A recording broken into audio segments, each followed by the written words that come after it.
Со децата на истокот и во третиот квартал на годината му одело многу тешко, иако овој период регионот го завршил со повеќе родени отколку умрени, разликата е од 2 и 3, што не е доволна за подобрување на демографската структура.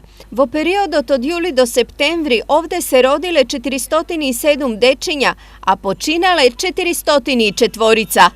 Позитивно изненадување е Кочани, каде на 99 новородени има 70 починати, што е позитива од 29, нешто што во оваа општина не било многу одамна. Следуваат Карбинци со 7, Виница со 5 и Штип со 2 новороденчиња повеќе од починати. Наталитетот е убаво да расте. Да. Убаво, тоа е за похвала ако се раѓаат се повише деца.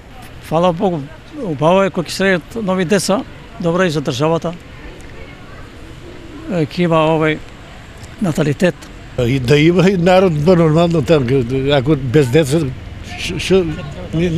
што треба таа држава без деца. Од друга страна, од лошо по лошо состојбата е во Делчево.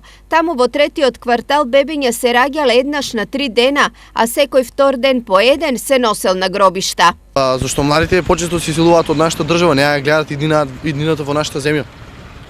Многу мои роднини и пријатели се иселиле со фамилии, се почесто иднината ја бараат настрана од Македонија. Лекарите, што знам, нашите порано беа како подобри мисла, специјалисти даваше на време упатите, а сега нешто, тоа е малку потешко така да се добие и што знам. А мислам дека се тоа должи и на климатските промени што настана во последно време. Лошо кога во прашање е наталитетот е и во Берово со -9, Чешиново Облешево -8 и Македонска Каменица -5. Никјарнизијан третиот квартал го завршило Пехчево, каде на секој умрен има по едно новородено, па таму природниот прираст е 0.